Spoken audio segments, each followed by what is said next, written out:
Hi guys, welcome to my channel. Thanks for checking out my video. So following on from the videos on major and minor triads, today I thought we would continue looking at the next stage of chord development and discuss what happens when we begin to extend our triads. So the first and most common extension of three-note triads are seventh chords. There are 5 types of seventh chord and each one gives a very characteristic sound. Seventh chords can be very useful when we are looking to add more colour or more tonality to a progression. Most specifically in this video, we're going to look at major 7 chords and the positions on the guitar neck we can use to play them. Now don't be alarmed, whereas triad chords contain 3 notes, seventh chords do not contain 7. In fact, a seventh chord only uses 1 additional note from our triads, so a total of 4. That note is referred to as the 7th as it is the 7th degree of our scale.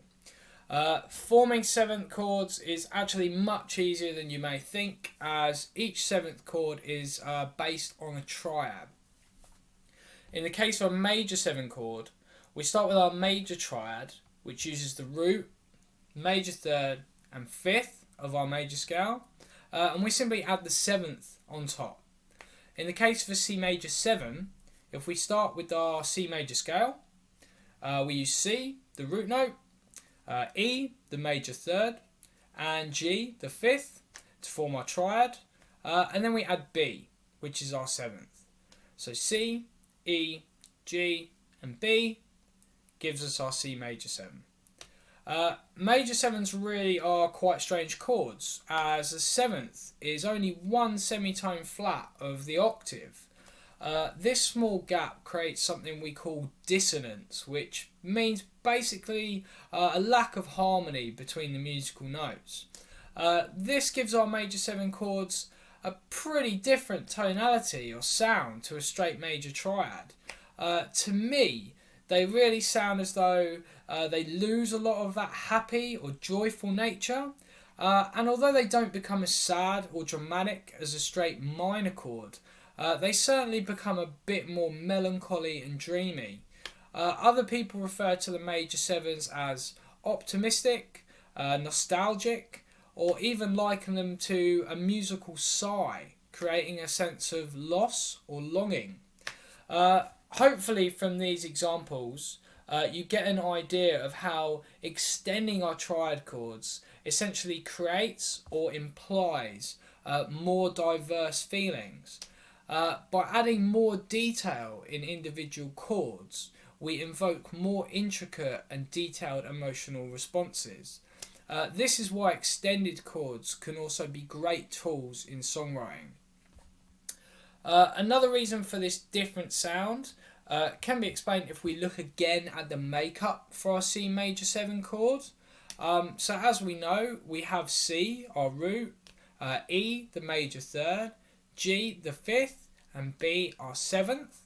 If we remove our root note and keep the remaining 3 notes, we actually end up with an E minor triad.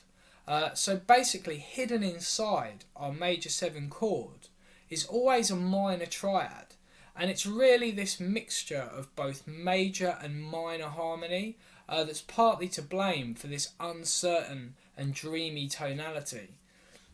Both major and minor 7s are really common in jazz. They give a more detailed or educated sort of sound and create a much more laid back or mellow or dreamy vibe that really suits the style. But you will find them in many other styles of music from time to time. Experiment with them yourself and see what you think, and if you come up with any other good descriptions, let me know. A major 7 can sometimes be a little confusing on charts, as they are often confused with dominant 7s when first learning to read.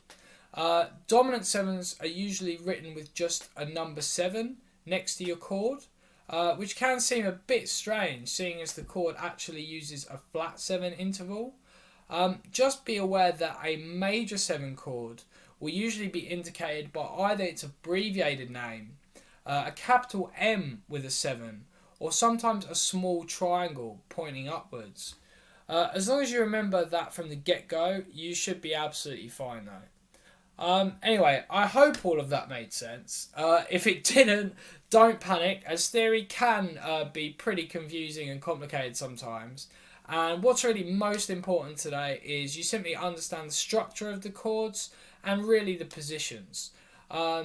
Anyway, just like our other chords and scale shapes we've looked at so far, I'm going to show you 5 main shapes for these positions. There are of course many more, and I encourage you to experiment and search all over the net for alternate voicings. The same rule for building our chords applies as it did with triads. So as long as you're playing the 4 notes required to make a major 7 chord, regardless of whether or not we're playing all 6 strings, you'll still have a major 7. When playing 7 chords, we also now have an additional option for our inversions. As we have an additional note, we are now able to make 3rd inversions by simply putting the 7th on the bottom. Okay, so enough talk, let's look at the shapes.